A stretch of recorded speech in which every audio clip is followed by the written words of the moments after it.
ഇന്ന് ജനുവരി 18, 2026. ഇറാനിൽ പുതിയ നേതൃത്വത്തിന് പ്രസിഡന്റ് ട്രംപ് ആഹ്വാനം ചെയ്യുന്നു.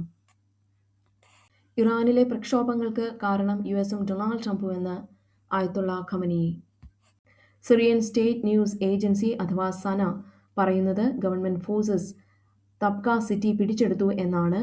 എന്നാൽ സിറിയൻ ഡെമോക്രാറ്റിക് ഫോഴ്സസ് അഥവാ SDF ഇതിനോട് ഇതുവരെ പ്രതികരിച്ചിട്ടില്ല. ഈജിപ്തിലെയും തുർക്കിയിലെയും നേതാക്കളെ ഗാസ പീസ് ബോർഡിൽ ചേരാൻ അമേരിക്കൻ പ്രസിഡന്റ് ഡൊണാൾഡ് ട്രംപ് ക്ഷണിച്ചതായി അങ്കാറയിലെയും കെയ്റോയിലെയും അധികൃതർ വെളിപ്പെടുത്തിയിരിക്കുന്നു. ഗാസ പീസ് ബോർഡ് ആയിരിക്കും ഗാസയിൽ ടെമ്പററി ഗവേണൻസ് നടത്തുന്നതും സൂപ്പർവൈസ് ചെയ്യുന്നതും. വൈറ്റ് ഹൗസും മറ്റുള്ള സോഴ്സസും വെളിപ്പെടുത്തുന്നത് അവർ പല അപ്പോയിന്റ്മെന്റ്സും നടത്തിയിരിക്കുന്നു, പല ഇൻവിറ്റേഷൻസും പല രാജ്യങ്ങൾക്കും അയച്ചിരിക്കുന്നു. ഇതിൽ Turkish president Erdogan, Egyptian president al Sisi, former UK prime minister Tony Blair, president of Argentina Javier Milei എന്നിവർ ഉൾപ്പെടുന്നു. ഇസ്രായേൽ പറയുന്നത് ചില അപ്പോയിന്റ്മെന്റ്സ് തങ്ങളുമായി കോർഡിനേറ്റ് ചെയ്യാതെയാണ് നടത്തിയിരിക്കുന്നതും തങ്ങളുടെ പോളിസിക്ക് എഗൻസ്റ്റ് ആണ് എന്നും അവർ പറയുന്നു. ഗാസയുടെ ബോർഡ് ഓഫ് പീസ് ആയിരിക്കും ഗാസ റീബിൽഡ് ചെയ്യുന്നതിൽ റെസ്പോൺസിബിൾ എന്ന് ട്രംപ് അഡ്മിനിസ്ട്രേഷൻ പറയുന്നു. ഇതിലേക്ക് പെർമനന്റ് മെമ്പർഷിപ്പ് ആഗ്രഹിക്കുന്ന രാജ്യങ്ങൾ കുറഞ്ഞത് $1 ബില്യൺ സംഭാവന ചെയ്യണമെന്ന് ട്രംപ് അഡ്മിനിസ്ട്രേഷൻ പറയുന്നു. 60 രാജ്യങ്ങളിലെ ലീഡേഴ്സിന് ഗാസ ബോർഡ് ഓഫ് പീസിൽ ജോയിൻ ചെയ്യാൻ ഇൻവിറ്റേഷൻ ലഭിച്ചിരിക്കുന്നു. പ്രസിഡന്റ് ട്രംപ് ഗ്രീൻലൻഡിനെ സപ്പോർട്ട് ചെയ്യുന്ന യൂറോപ്യൻ നേഷൻസിന് ടാരിഫ് ചുമത്തിയിരിക്കുന്നു.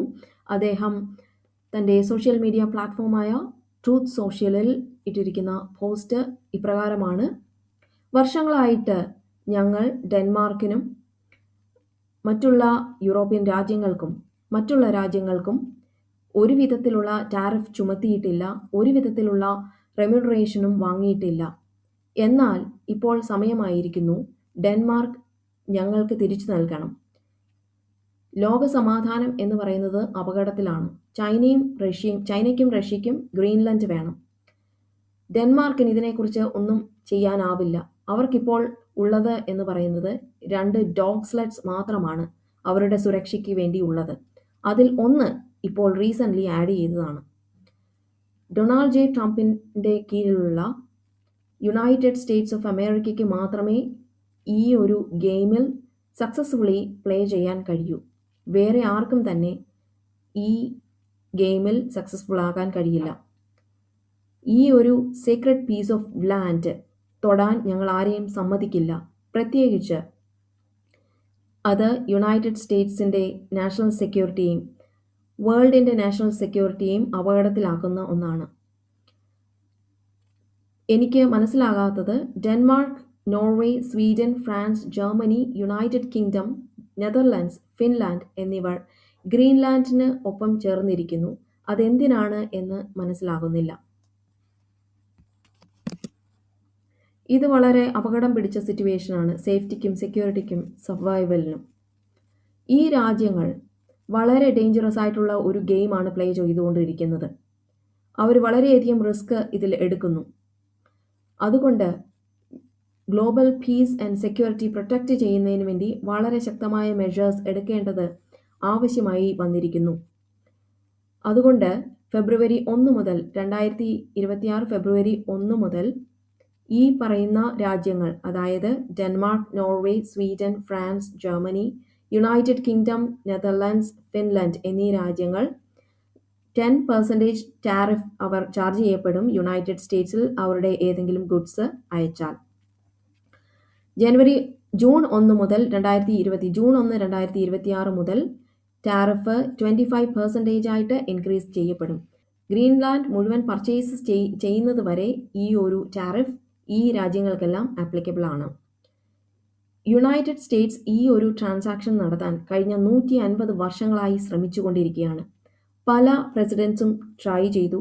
വളരെ നല്ല റീസണിനായിരുന്നു അത്. പക്ഷേ ഡെൻമാർക്ക് എന്നും റെഫ്യൂസ് ചെയ്തിട്ടേ ഉള്ളൂ. അതുകൊണ്ട് ഗോൾഡൻ ഡോമിനു വേണ്ടിയും മോഡേൺ ഡേ വെപ്പൺ സിസ്റ്റംസിന് വേണ്ടിയും ഒഫൻസീവും ഡിഫെൻസീവുമായ കാരണങ്ങൾ കൊണ്ടും ഞങ്ങൾക്ക് ഈ ഗ്രീൻലാൻഡ് അക്വയർ ചെയ്തേ മതിയാകൂ. അത് വളരെ ഇമ്പോർട്ടൻ്റ് ആണ്. ഞങ്ങൾ hundreds of billions of dollars ആണ് ഇപ്പോൾ സ്പെൻഡ് ചെയ്തുകൊണ്ടിരിക്കുന്നത് സെക്യൂരിറ്റി പ്രോഗ്രാംസിന് വേണ്ടി, ഡോം ഡെവലപ്പ് ചെയ്യുന്നതിന് വേണ്ടി. ഇതിൽ കാനഡയുടെ പ്രൊട്ടക്ഷനും ഇൻക്ലൂഡഡ് ആണ്.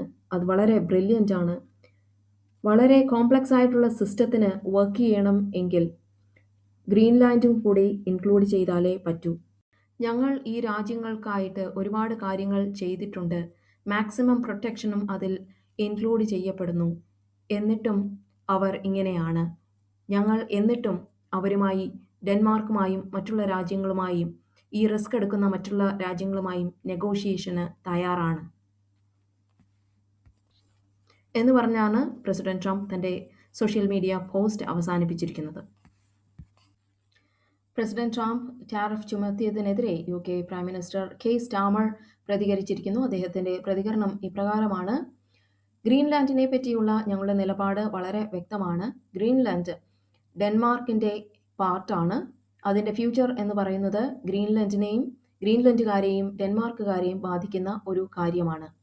ഞങ്ങൾ ഈ കാര്യവും വളരെ വ്യക്തമായി പറഞ്ഞിട്ടുള്ളതാണ്. അതായത് ആർട്ടിക്കിൻ്റെ സെക്യൂരിറ്റി മാറ്റേഴ്സ് എന്ന് പറയുന്നത് നാറ്റോയെ മൊത്തത്തിലും അതിൻ്റെ സഖ്യകക്ഷികളെയും എല്ലാവരെയും ബാധിക്കുന്ന ഒരു കാര്യമാണ്. അത് ഒരുമിച്ച് അഡ്രസ്സ് ചെയ്യേണ്ട കാര്യമാണ്. റഷ്യയിൽ നിന്നും മറ്റുള്ള ആർട്ടിക്കിൻ്റെ ഡിഫറെൻറ്റ് പാർട്സിൽ നിന്നുമുള്ള ത്രെറ്റ്സ് നാറ്റോയും സഖ്യകക്ഷികളും നേരിട്ട് ഇടപെട്ട് ഒരുമിച്ച് നിന്ന് പരിഹരിക്കേണ്ടതാണ്. ടാരിഫ് അപ്ലൈ ചെയ്യുന്നത്, അതായത് നേറ്റോയുടെ സഖ്യകക്ഷികൾ ഒരുമിച്ചുള്ള സുരക്ഷയ്ക്കായി ശ്രമിക്കുന്ന സഖ്യകക്ഷികൾക്കെതിരെ ടാരിഫ് ചുമത്തുന്നത് വളരെ തെറ്റായ കാര്യമാണ്. ഇക്കാര്യം ഞങ്ങൾ US അഡ്മിനിസ്ട്രേഷനുമായി നേരിട്ട് സംസാരിക്കുന്നതായിരിക്കും എന്നാണ് കെയർ സ്റ്റാമർ പ്രതികരിച്ചിരിക്കുന്നത്.